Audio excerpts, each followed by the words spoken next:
Olá, você está ouvindo Vamos Falar sobre Epilepsia, o podcast original da Rede de Hospitais São Camilo de São Paulo. Hoje falaremos sobre o tema Por que idosos apresentam epilepsia? Para discorrer sobre o assunto, receberemos o Dr. André Frois e a doutora Natália Figueiredo, neurofisiologistas atuantes na rede. Olá pessoal, hoje nós vamos falar a respeito de um tema muito importante em epilepsia, que é a epilepsia relacionada à população idosa. Por que os idosos apresentam epilepsia? Eu vou conversar com o Dr. André Frois, eu sou a doutora Natália Stella, nós somos neurologistas da Rede de Hospitais São Camilo e vamos conversar um pouquinho então a respeito desse tema hoje.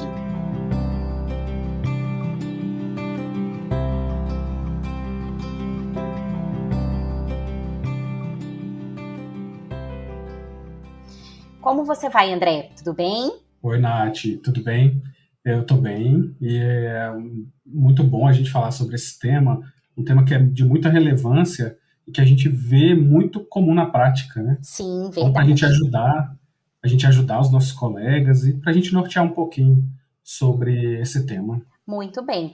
Nessa série de podcasts sobre epilepsia, vamos falar de epilepsia justamente para isso, né? Para nós trocarmos informações a respeito de temas relevantes e ajudarmos aí numa melhor condução desses pacientes.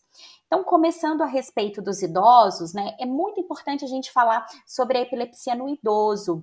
Você consegue me dizer, André, por conta de que é tão importante a gente abordar esse tema? Sim, claro. E eu acho que é um tema de grande importância, porque a população idosa ela vem aumentando com o passar do tempo, né? A gente vê que a nossa pirâmide etária ela está caminhando para um aumento de idosos, uma redução daquela grande massa de jovens, né, que acontecia, e com isso a prevalência, né, o número de casos dessa doença também tende a aumentar. Além disso, né, da gente ter uma população idosa mais frequente, né, mais prevalente, né, com essa mudança da pirâmide etária, a gente vê que algumas doenças ou algumas condições específicas ou mais comuns, melhor dizendo, nessa população idosa, também contribuem para o desencadeamento de crises convulsivas, né, e do diagnóstico de epilepsia. É importante a gente lembrar que a epilepsia por si só, ela tem um pico bimodal. Ela é comum nas crianças, que a gente sabe, né, das síndromes epiléticas e das características dessa doença no público infantil, e ela também tem uma maior prevalência no público idoso. E isso está relacionado com as doenças cerebrovasculares. A gente sabe que uma alteração, né, ou as sequelas do AVC, do evento isquêmico ou do evento hemorrágico, podem levar a lesões, e essas lesões podem, porventura, serem focos de epilepsia, de descargas convulsivas e gerar as crises, além das próprias doenças neurodegenerativas. A gente vê uma relação bem importante, né, e comum com essas doenças neurodegenerativas, principalmente as associadas com comportamento, como as doenças de Alzheimer e as demências associadas, com o desenvolvimento de crises. Verdade. E também essas doenças que você acabou de citar, tanto as cerebrovasculares como o AVC, seja isquêmico ou hemorrágico, e até mesmo as doenças degenerativas, doenças de Alzheimer, elas estão aumentando muito também em sua frequência, justamente por esse envelhecimento populacional, né? Sim, claro. E nessa população, André, os tipos de epilepsia que são mais frequentes seriam quais deles? Sim. A partir disso que a gente falou, né, da relação com essas doenças mais prevalentes nesse público, a gente vê que 60%, das epilepsias são epilepsias focais. E a gente justifica muito, de acordo com essas etiologias, que uma alteração estrutural específica vai normalmente gerar essas crises focais. Só 37% são epilepsias generalizadas. E aqui é importante a gente lembrar, Natália, que epilepsia focal não quer dizer crise focal, né? A gente tem crise focal e as crises que são bilaterais, generalizadas, então é diferente. A gente está falando do estopim da crise, né? Uhum. Quando ela é focal só em um determinado foco, ou generalizada, que a gente vê, e que muitas vezes vão ser diagnósticos precedentes, né, prévios, e que vão continuar, perpetuar na vida adulta do idoso dessa faixa etária, né? Com certeza. Então, esses tipos de epilepsia, eles têm uma relação muito direta com a causa, né? Com o que está causando essa epilepsia, não é isso? Isso mesmo. E a gente vê que 20% das causas de epilepsia no idoso são atribuídos a tumores, tá? Então, é um dos pontos muito importantes na hora que a gente vai investigar nesses pacientes. 8% estão relacionados com os eventos isquêmicos, né? Desculpa, os eventos cerebrovasculares, isquêmico-hemorrágico, mas a gente tem uma grande parcela, que é cerca de 42%, que são desconhecidos. Então, entra naquelas causas criptogênicas, né, idiopáticas, que a gente não tem uma determinação específica, mas a gente sabe que esse cérebro mais sofrido, seja por danos vasculares ou por outras causas, outras etiologias, a gente tem uma predisposição para que aconteça, né? E um dos pontos importantes, e que isso nos acalenta um pouco, vamos falar assim, né, é que a maioria dos idosos eles vão responder imunoterapia, né? Cerca de 40% dos casos eles vão responder imunoterapia e vão ter um desfecho bom dessas epilepsias. A minoria vão ser refratários, acaba que a gente tem aquela mesma proporção das refratárias, mas a gente tem um pouco menor dessas refratariedades nos idosos, que é cerca de 21% dos pacientes. Que bom, né? Pelo menos tem essa questão do prognóstico, então, realmente um pouco mais favorável, né? E você tocou num ponto muito importante, que é o tratamento, porque a gente sabe que o tipo de epilepsia vai guiar qual é o tratamento medicamentoso, sobretudo, que a gente vai utilizar, né? Então, sobre as medicações mais utilizadas aí na população idosa, o que você falaria, então, a respeito do tratamento medicamentoso? Tá.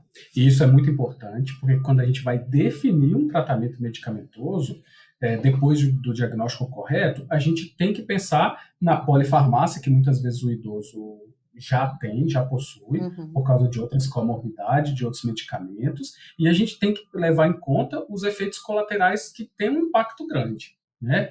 Quando a gente faz uma análise de todos os medicamentos, a gente vê que alguns eles são mais propícios de usar nessa faixa etária, outros a gente pode usar, mas a gente tem que ficar mais alerta, né? De todos os medicamentos, ou de uma grande classe, né, vamos falar assim, são os bloqueadores de canais de sódio, e a carbamazepina, apesar de ser um medicamento com uma alta resposta positiva para as crises focais, né, que a gente vê em todas as faixas etárias, a gente sabe que ele tem efeitos colaterais importantes nessa população, que é principalmente elevar a hiponatremia.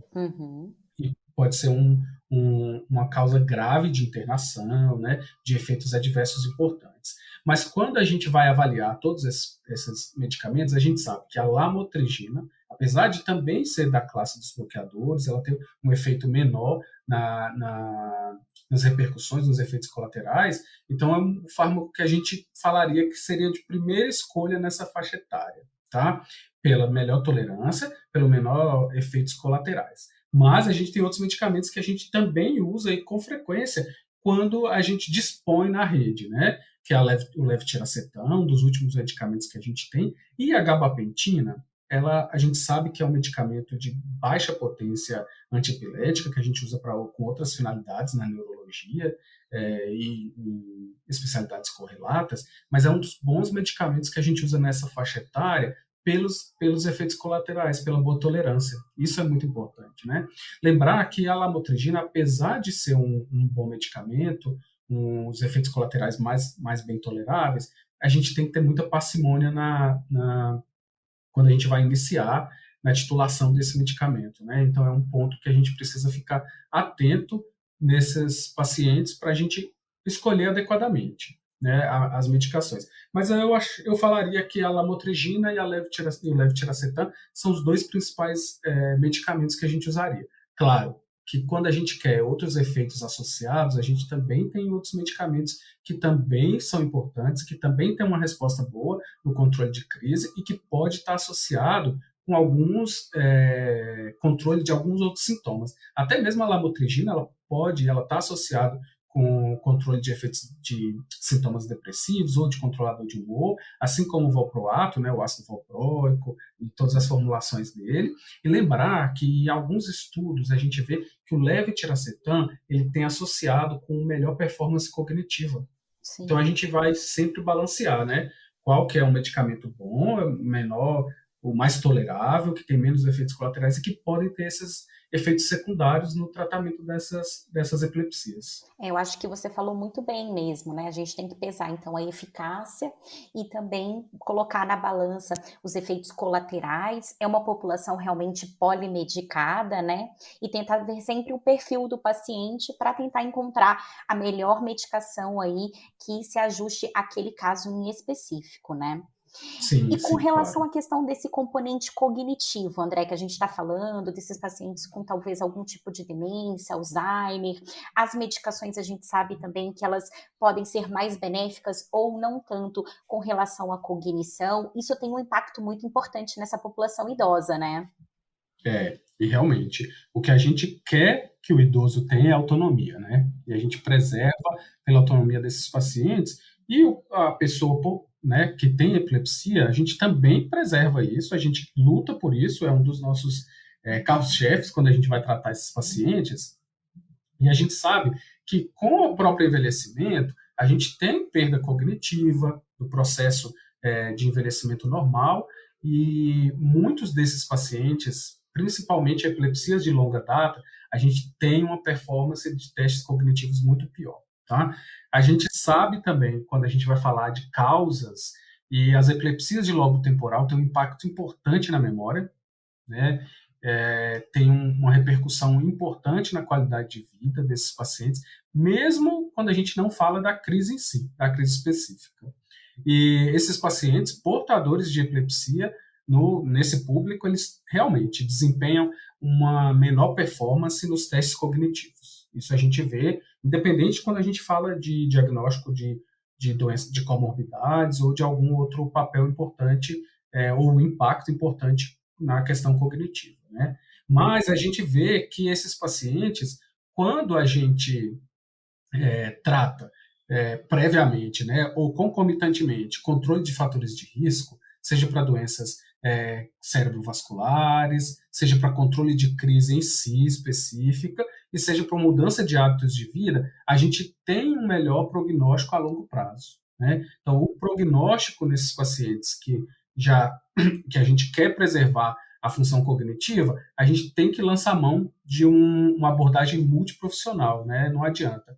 É multidimensional. Não é só apenas o tratamento de crise, claro que o bom controle das crises traz um melhor prognóstico, claro que o controle de alterações cerebrovasculares traz também esse melhor prognóstico, e a gente tem que estimular mesmo, né? Estimular exercícios cognitivos, estimular a memória, a atividade física, boa alimentação. Acho que isso é um dos pontos chaves da medicina em si atual, não só quando a gente fala de epilepsia ou de idoso, né? A gente tem isso para a gente como carro-chefe da medicina preventiva, né? E um ponto importante é que o uso das medicações anticrise, então o tratamento correto da epilepsia, vai ter um impacto positivo na melhora a longo prazo da cognição.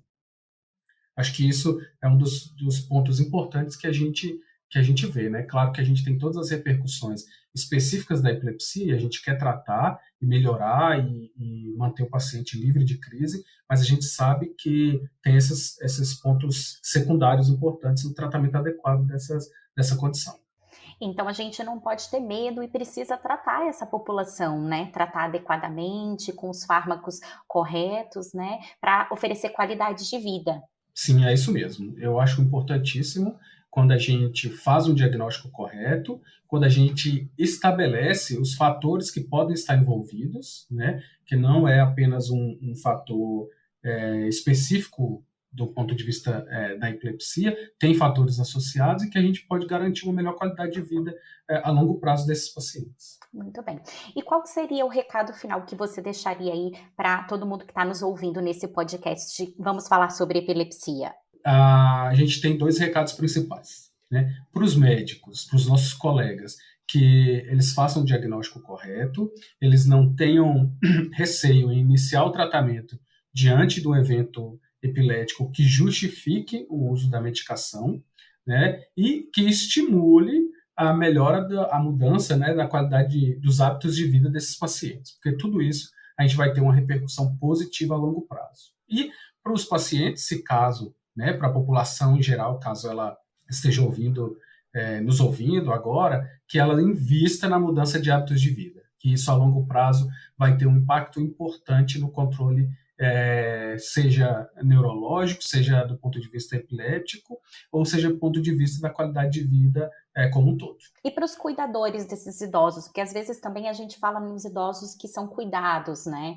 E o que você falaria então para os cuidadores para a gente fechar? Tá bem.